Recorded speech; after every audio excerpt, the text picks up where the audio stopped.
las expresiones artísticas más hermosas que Dios nos ha regalado.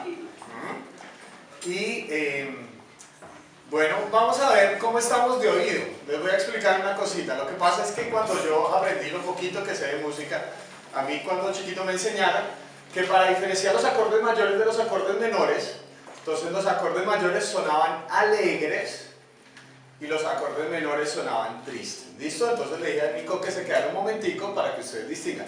Entonces, Nico, ¿puedes hacer un acorde mayor, por favor? ¿Listo? Ese es un acorde mayor, entonces suena alegre. Y ahora un acorde menor, Nico. ¿Sí lo sienten la diferencia? ¿Sí? Listo. Entonces vamos a cerrar los ojos, pues.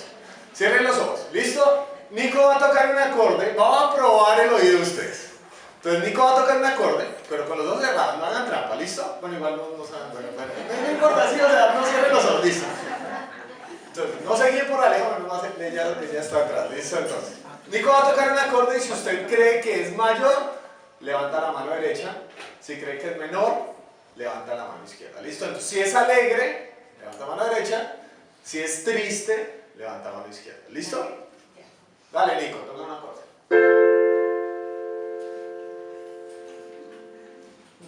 Bueno, bien. Era un acorde mayor, sí, era un acorde mayor. Listo, listo. Otra prueba. Vamos a hacer 3 nomás, ¿listo? Siguiente, Nico, dale. Uy, unos menos mal no se dedicaron a la música. Bueno, listo, era un acorde menor, listo. Última. Dale, Nico. Es que ahí ya levantando las dos manos, eso sí no funciona. Bueno, era un acorde mayor, listo. Un aplauso para Nico, listo, Nico, muchas gracias. Bueno, menos mal algunos no se dedicaron a la música, como músicos son muy buenos abogados y demás, menos mal. Y así aprendí un poquito yo de música, a diferenciar las notas tristes de las notas alegres. Y con el tiempo me he dado cuenta que todas las canciones que nos gustan, todas tienen, nuestras canciones favoritas casi que ineludiblemente van a tener acordes menores, acordes tristes. Y todo movimiento de música es la combinación de notas alegres y de notas tristes. Y me di cuenta con el paso del tiempo, después de que no me dediqué a la música sino a predicar, que eso se parece mucho a la vida, ¿verdad? La vida en realidad es la combinación entre momentos alegres y momentos tristes. No existe tal cosa como un año alegre. Hay veces que sí o no nos gustaría como organizar, de febrero a marzo estoy triste, nos gustaría organizar, pero hay momentos en la vida donde estamos alegres y quizás en el mismo momento tenemos un dolor muy profundo, ¿verdad? Entonces, quisiera enseñarles hoy por medio de esta predicación de Jesús, la resurrección y la vida, que la vida se parece mucho a la música y que Dios es capaz de usar los acordes tristes de nuestra vida, los momentos tristes de nuestra vida para mostrar su gloria. Dios es capaz de usar los momentos más dolorosos de nuestra vida. Es muy probable que la canción que más te gusta y que más recuerdas sea una canción llena de acordes tristes. ¿Por qué? Porque Dios es capaz de usar el sufrimiento para algo glorioso. ¿Listo? Entonces, vamos a ver 4 movimientos, ya que estamos hablando de música, 4 movimientos de esto de que Jesús es la resurrección y la vida. ¿Listo? Entonces, estamos en esos movimientos que todos comienzan por la letra R, muy fácil de acordarse, en Juan capítulo 11. Bien, entonces, el primer movimiento lo llamamos una respuesta. ¿Cuál es la respuesta de Jesús frente a una situación de dolor y de sufrimiento del ser humano? ¿Listo? Leamos. Había un hombre enfermo llamado Lázaro, que era de Betania, el pueblo de María y Marta, sus hermanas. María era la misma que ungió con perfume al Señor y le secó los pies con sus cabellos.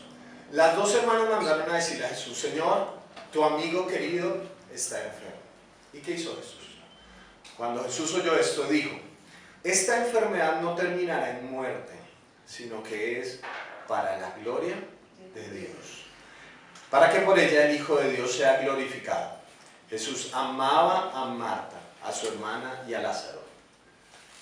A pesar de eso, cuando oyó que Lázaro estaba enfermo, se quedó 2 días más donde se encontraba. ¿Qué escena tan rara?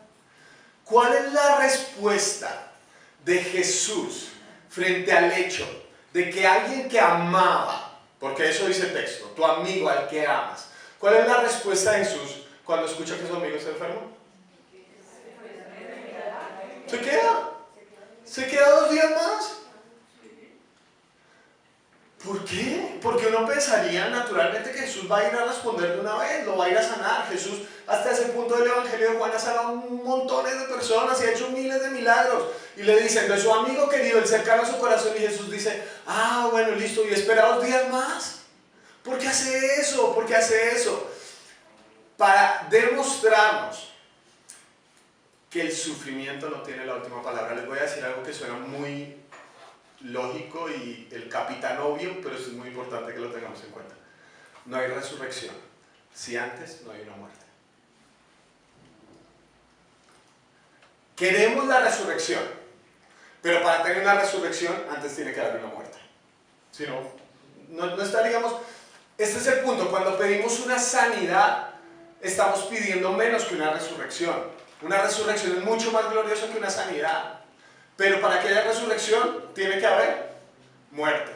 Tiene que haber muerte de por medio.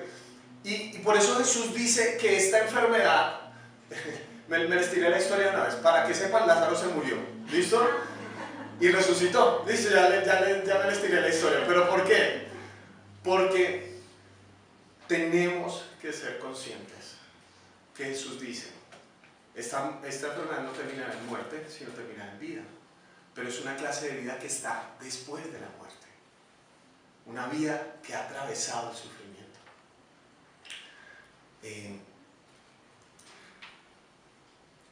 Y es aquí donde encontramos otro elemento adicional que para mí es muy importante, que entendamos esas notas tristes de nuestra vida, queridos hermanos, y es que el dolor puede ser el punto exacto donde veremos la gloria de Dios.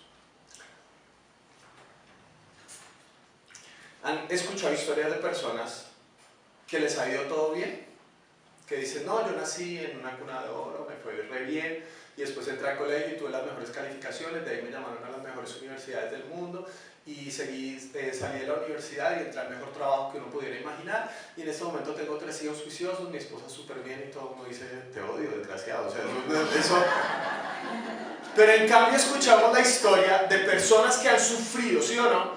Y encontramos que tienen muchísimo más valor cuando la persona dice, yo perdí este trabajo, yo perdí esta relación, yo entré en esta enfermedad y en ese momento pude mirar a los ojos a mi esposa y decirle que la amaba y que ella era lo más importante. O sea, ese tipo de cosas son más significativas y nos interesa escuchar tu historia. ¿Por qué? Porque el dolor puede ser el punto exacto donde tú ves la gloria de Dios. A veces queremos evitar el dolor. Y nos esforzamos toda nuestra vida por evitar el dolor. Y tenemos la expectativa de que Dios nos evite el dolor. Somos como esta gente. Vean en Juan capítulo 11, versículo 37. Cuando Jesús está frente a la tumba de Lázaro, la gente dice, pero algunos de ellos comentaban, este que le abrió los ojos a los ciegos, ¿no podría haber qué? Impedido que Lázaro muriera. Porque queremos impedir el dolor. Y tenemos una expectativa respecto a Jesús y respecto a Dios, que Dios debe impedir nuestro dolor. Pero nuestras expectativas son muy cortas, porque estamos pidiendo sanidad, cuando lo que estamos necesitando es la gloria de Dios. La mayor muestra de amor que Dios puede darnos no es un milagro, es su gloria. ¿Vieron que Jesús dijo? Esta enfermedad no es para muerte, sino para la gloria de Dios. Cuando yo leo esto, yo digo, pero hombre, Dios es como un tipo egocentrista, porque todo el tiempo piensa en su gloria, y su gloria, y su gloria, ¿sí o no? ¿Y qué? ¿Por qué hacemos las cosas? No, para la gloria de Dios. Y yo digo, pero hombre, ¿por qué Dios todo el tiempo pide su gloria? Porque todo el tiempo Dios busca su gloria. Y me he dado cuenta como pastor de jóvenes que eso es lo más espectacular que un padre puede darle a sus hijos. Su presencia, su gloria. Nunca jamás un joven ha llegado delante de mí a quejarse porque el papá le dio cosas.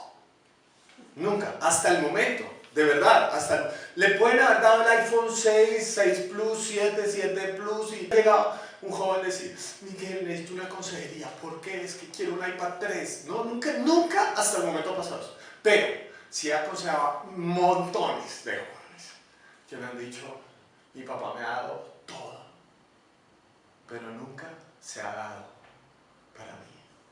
Siempre me da cosas, pero él nunca está presente. ¿Por qué? Porque lo más amoroso que un padre puede dar no es cosas, es darse a sí mismo. Por eso lo más amoroso que Jesús puede hacer no es solamente darnos milagros, que Dios puede darnos milagros, por supuesto que sí, que la resurrección en última instancia es un milagro. Pero lo mejor que Dios puede darte en este momento de dolor que estás atravesando es su gloria. Que tú sepas que Él está presente. Que no olvides que Él te ama. Ese versículo es muy importante. Jesús amaba a Marta, a Lázaro, los amaba. Pero no fue de nuevo. Eso no significa que Dios haya dejado de amarte.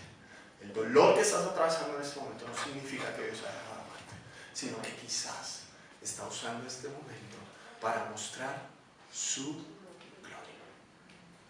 Segundo movimiento, la reestructuración. Vamos a ir unos versículos más adelante hasta el versículo 20. Cuando Jesús llega a cena, después de 2 días le avisan, es que de verdad, si la Biblia no fuera humorística sería muy complicada. Le dicen a Jesús, listo, Lázaro murió. Jesús dice, bueno, ahora sí vamos. Imagínense eso, lo hubiera podido sanar y se fue después de eso.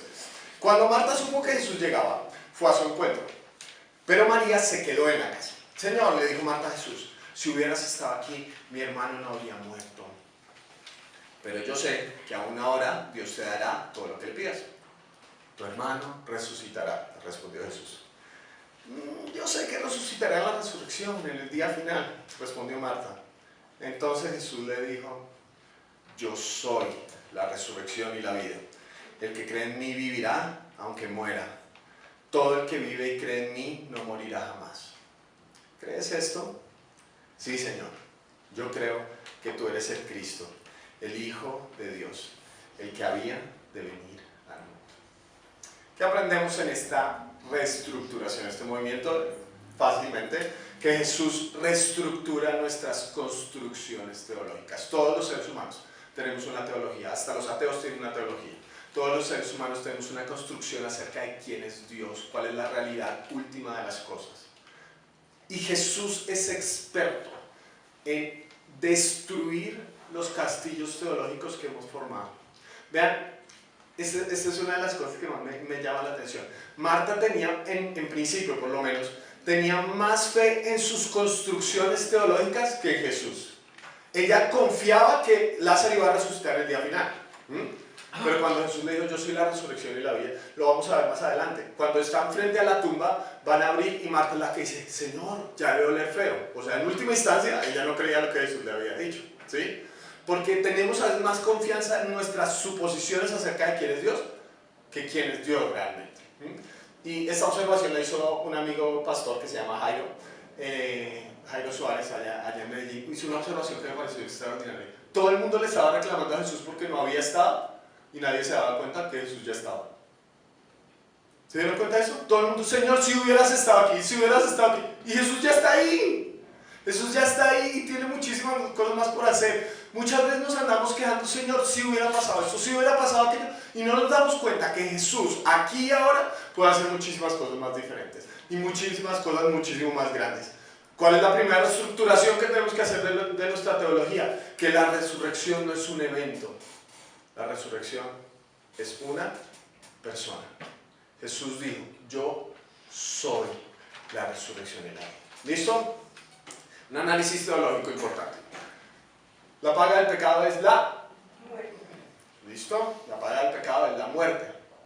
Cuando Jesús dice que la resurrección y la vida, está diciendo que Él es más poderoso que la muerte. ¿El efecto de cuál causa? Del pecado. Por lo tanto, Jesús es más fuerte, más grande, más poderoso que el pecado y que la muerte. Esa es la construcción teológica. ¿Listo? Ahora, ¿qué implicaciones tiene eso para tu vida? Querido hermano, yo sé que muchas líneas de tu historia la ha escrito el pecado. Yo sé que muchas líneas de tu historia la ha escrito la muerte. Y tú piensas que es un punto final de la historia. Que así quedó la cosa. Es que a mí me criaron así, el que así me hizo, así es tal persona y así quedó. Y pensamos que eso es todo el punto final de la historia. Jesús está diciendo, yo soy más poderoso que el pecado. Yo soy más poderoso que la muerte. No te des por vencido con tu vida cuando la resurrección está en tu casa. Cuando Jesús está presente aquí y ahora para hacer una diferencia en tu vida. Y por lo tanto, Jesús no es un tema para discutir, sino una realidad para disfrutar. Porque a veces solamente nos quedamos discutiendo sobre Jesús y muchas veces sobre teología hipotética, ¿sí? Cuando uno empieza a estudiar teología, uno empieza a hacer un montón de preguntas. Si los seres humanos no hubiéramos pecado, y uno empieza a hacer suposiciones, todo se basa en hipótesis. ¿Sí? Muchas de nuestras teologías se basan en hipótesis como, Señor, si hubieras estado aquí, o en el futuro, en el día final. Pero no nos damos cuenta que eso es una realidad para disfrutar aquí y ahora. Jesús no es solo un tema por discutir, es una realidad por disfrutar. Por eso la pregunta fundamental es, ¿qué diferencia ha hecho Jesús en tu vida hoy? ¿Cómo ves tu vida hoy a la luz de quién es Jesús? Jesús quiere reestructurar los castillos teológicos que hemos construido. Porque a Jesús le interesa más su nombre que su reputación. ¿Les explico? ¿Qué es la reputación? La reputación es lo que la gente piensa de uno. ¿Sí o no? ¿Sí? Hay gente que piensa bien, mal de uno. Uno puede tener buenísima reputación con la gente, mala reputación. Es lo que la gente piensa de uno. Pero ¿qué es el nombre? El nombre es lo que uno en realidad es. Uno puede tener una buena reputación con un mal nombre. ¿Sí o no? Sí. Si no, vayan al Congreso. Aquí. Entonces, uno puede tener una buena reputación, la gente puede hablar bien de uno, pero una identidad mala. Jesús está más interesado en dar gloria a su nombre que en guardar la reputación. ¿Sí o no? Porque uno dice, Señor, si tú existieras, ya hubieras acabado con todo el sufrimiento del mundo. ¿Sí o no? Eso es reputación. Pero a Dios le interesa más su nombre. Dios le interesa más su nombre. Dios no le interesa solamente que nosotros pensemos bien de Él.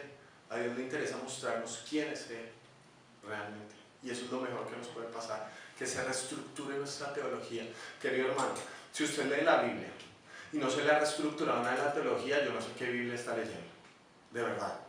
Porque lo único que hacemos solamente es coger un montón de versículos para decir, si ve que Dios es esto. Y no leemos los otros versículos, ¿o qué? O sea, si nada de su teología ha cambiado en el último año, vaya a otra iglesia, ¿sí? Porque hay cosas que tienen que cambiar, por favor. O sea, si Dios, si Jesús es una persona viviente, ¿quién aquí, hombre, puede entender completamente a las mujeres? ¿Quién mujer puede entender completamente a los hombres? Les tengo una peor. ¿Quién se puede entender a sí mismo? ¿No les ha pasado que ustedes hacen cosas y dicen, ¿de dónde salió eso? ¿Sí? Y esa pregunta es muy tonta, ¿sí? O sea, si es usted debería saber. Y no nos entendemos, somos personas y pensamos que a Dios ya lo diseccionamos y ya sabemos cómo es Dios. Dios hace A, B, C, es una persona real. Por lo tanto, tiene que reestructurar muchos de nuestros conceptos.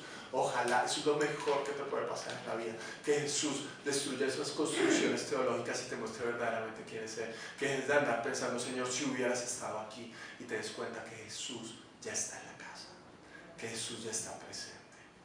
Primer movimiento, hablamos de la respuesta de Jesús. Segundo, la reestructuración. Tercero va con R, la reacción de Jesús. Entonces, Jesús se encuentra primero con Marta, ahora se encuentra con María, versículos 32 en adelante. Dicen, cuando María llegó a donde estaba Jesús y lo vio, se arrojó a sus pies y le dijo, María siempre era mucho más emocional que Marta. Señor, si hubieras estado aquí, mi hermano no habría muerto. La misma frase que dijo su hermano. Al ver llorar a María y a los judíos que la habían acompañado, Jesús se turbó y se conmovió profundamente. Ven a verlo, Señor, le respondieron. Y si no se aprendió ningún versículo en la Biblia, esto es fácil. Jesús lloró. Ese normalmente es el versículo que predicamos cuando hay mucho dolor. Normalmente en los velorios se habla de que Jesús lloró.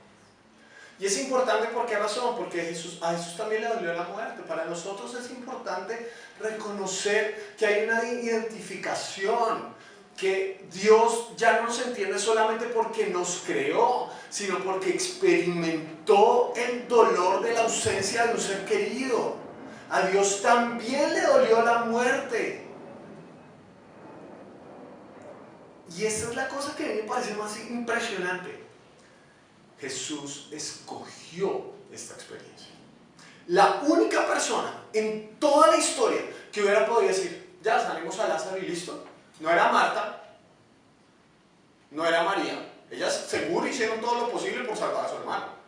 El único que podía haber dicho, listo, no te mueras, Lázaro, ¿quién era?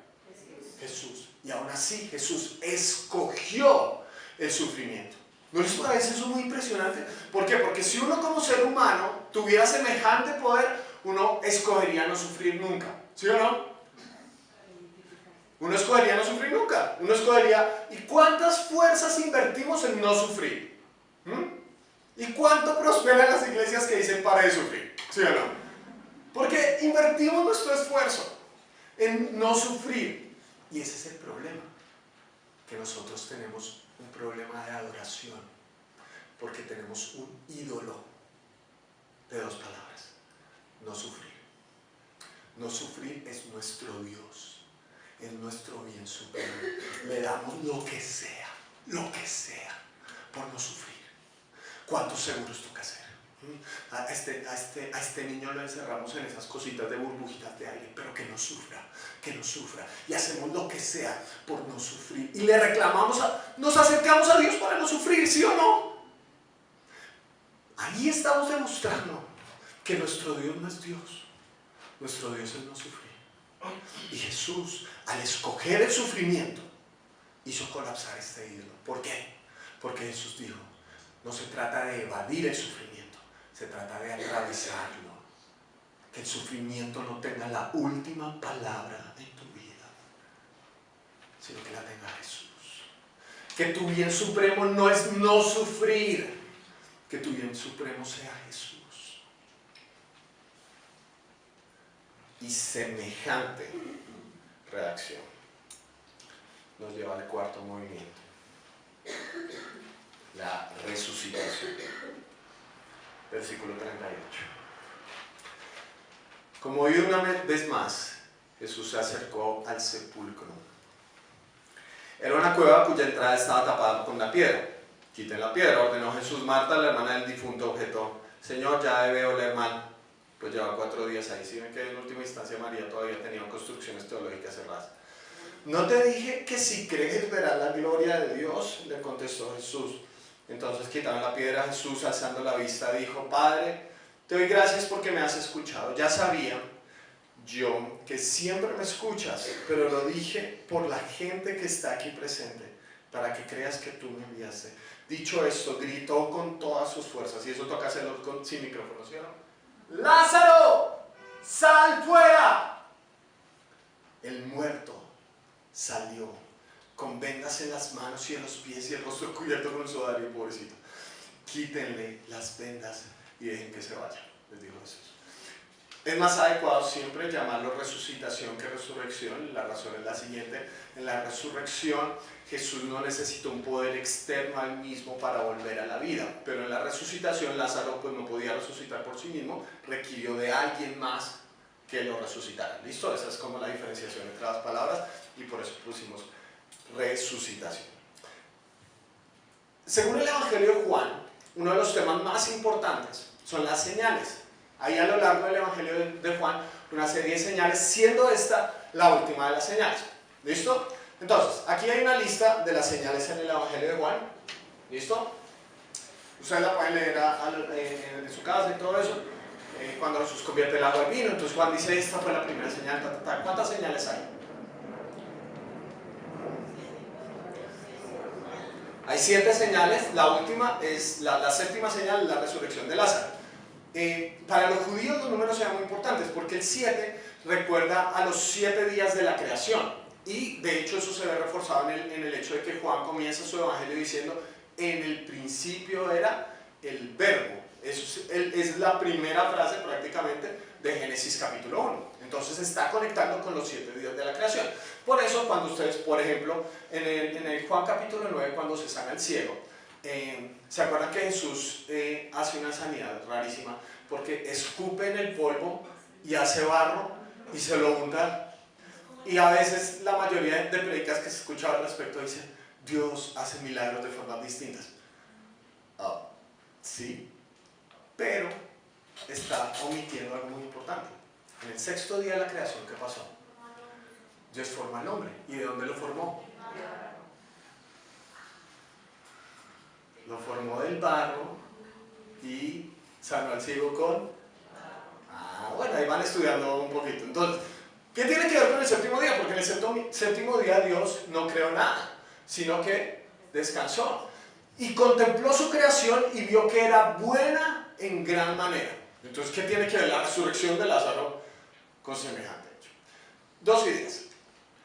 Cuando usted lee el relato de Génesis, es interrumpido abruptamente por el capítulo 3, cuando Dios ve que todo es bueno en gran manera, crea al ser humano a su imagen y semejanza, y llega la serpiente y tienta al ser humano, y el ser humano peca. ¿Listo? Y entonces, Dios, el Dios creador de todo lo que existe, desde ese momento ha pasado toda la historia tratando de revivir, de resucitar eso que se echó a perder. ¿Por qué, hermano querido? Porque Dios no ha renunciado a su creación. Por eso nosotros creemos en la resurrección.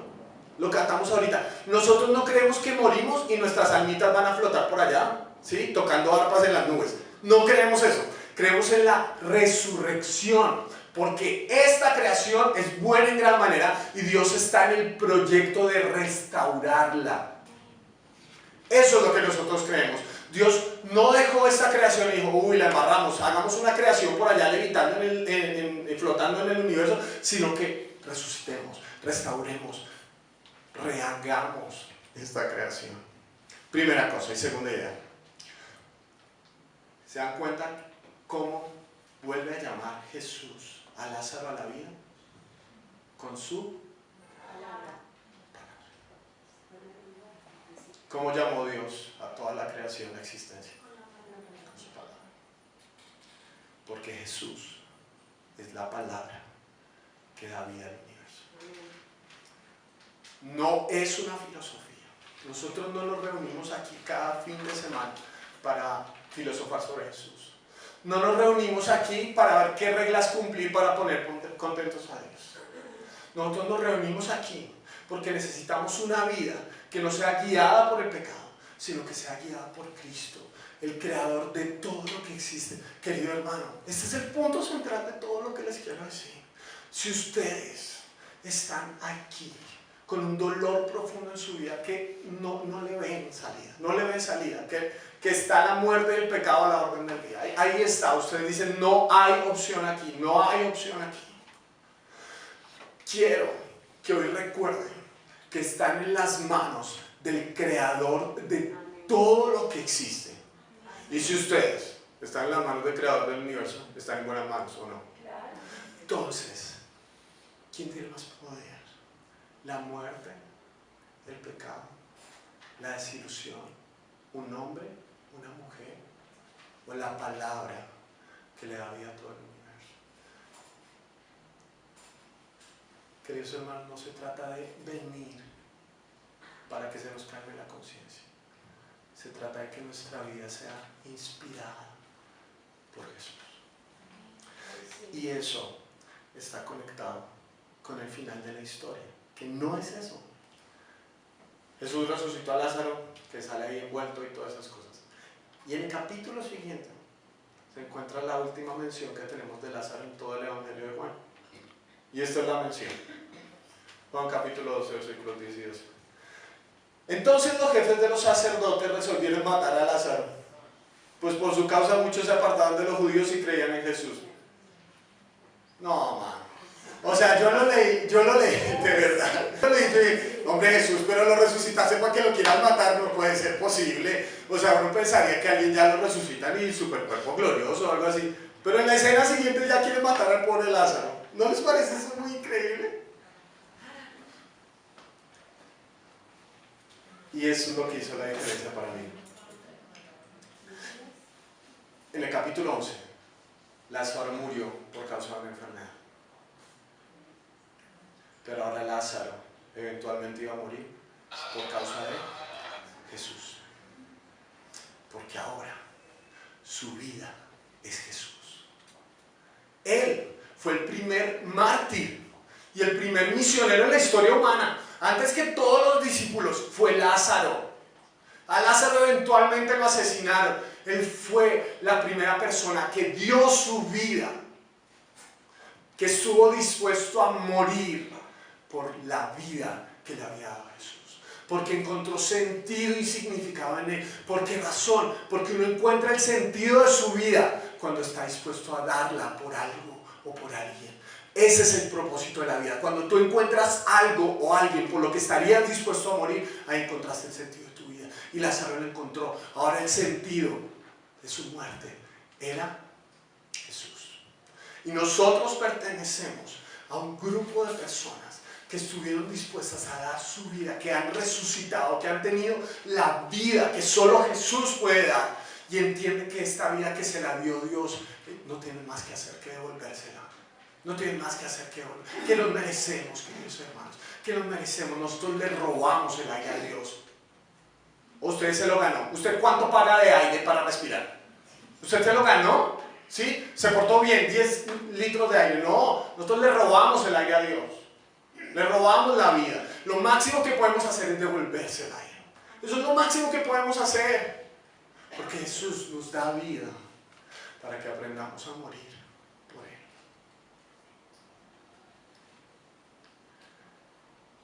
Hace un año me invitaron a un evento de pastores jóvenes en Indonesia. Y pues semejante viaje, pues vean, la organización me regaló la mitad del viaje, yo no hubiera podido pagar eso en mi abate. Y allá uno es muy aislado de muchas cosas, de verdad. Cuando uno viaja se le expande la mente en muchos sentidos. Y una de las cosas que se me expandió la mente fue el hecho de conocer gente de la iglesia perseguida. Gente perseguida, ¿verdad? No cristianofobia, no numeral cristianofobia de hablan mal de mí en las redes sociales, eso es una estupidez. La verdad, gente que está muriendo por lo que cree.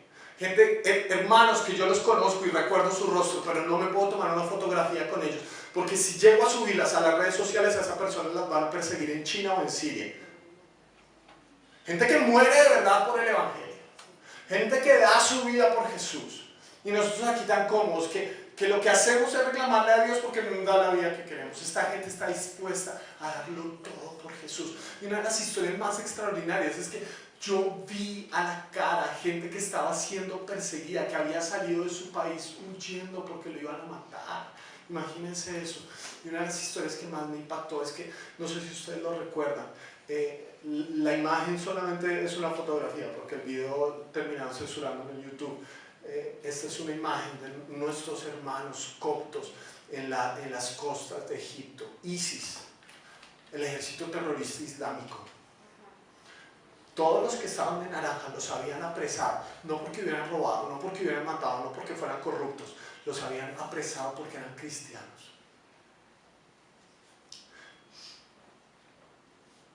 Y entonces, eso es lo más impresionante de todo. ISIS dijo, listo, vamos a mostrar nuestro poder. Transmitieron en vivo por todas las canales de las redes sociales, por YouTube, por Facebook, por todo, transmitieron en vivo cómo degollaron a los hermanos. No les voy a mostrar obviamente eso. Cómo degollaron a los hermanos. Y antes de asesinarlos le preguntaron, ¿creen en Jesús? ¿Creen en Jesús? Antes de degollarlo uno por uno, insisten en creer en Jesús. Y todos ellos decían, sí creo. Muchos de ellos decían, Padre, en tus manos entrego mi espíritu, tal como lo dijo Jesús.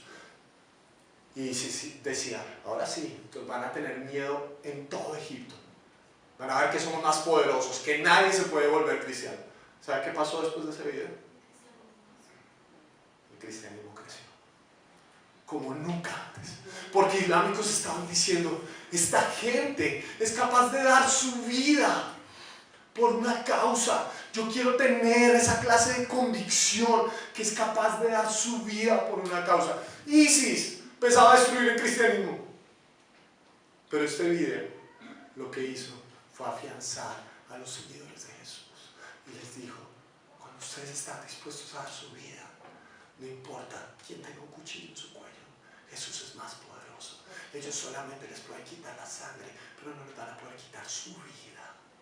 Al final de la historia, cuando resucitemos, quiero abrazar a mis hermanos y decirles gracias. Gracias, porque como Lázaro estuvieron dispuestos a dar su vida por quien les había dado la vida. Esa es mi oración por ustedes. Que se inspiren a vivir por la resurrección y la vida. Que se inspiren a darlo todo por Jesús. Que se inspiren a animarse y decir, Jesús, que tú seas mi vida. Y que lo más importante de la existencia seas tú, no mi comodidad, no sufrir. Esa es mi oración por ustedes, queridos hermanos. Oramos, por favor. Señor, te agradecemos por tu palabra, que como siempre es tan espectacular y llena de cosas tan hermosas y tan profundas, Señor, que a veces en pocos minutos nos quedamos tan cortos. Pero gracias porque nos das ideas para las cuales podemos ir profundizando, Señor. Y más que ir profundizando y analizando, ayúdanos a vivir a la luz de quién eres tú, Señor. La resurrección y la vida, Señor. Que podamos unirnos a este grupo de hermanos que estuvieron dispuestos a morir, ya no por causa del pecado, de la enfermedad, del sufrimiento, sino a morir por causa tuya, Señor. Ayúdanos a ser así de valientes, a entender que el sufrimiento no tiene la última palabra, sino que la tienes tú, Señor. Gracias por tu misericordia, por tu amor y tu favor hacia cada uno de nosotros. Te adoramos en el nombre de Jesús. Amén. Amén. Amén.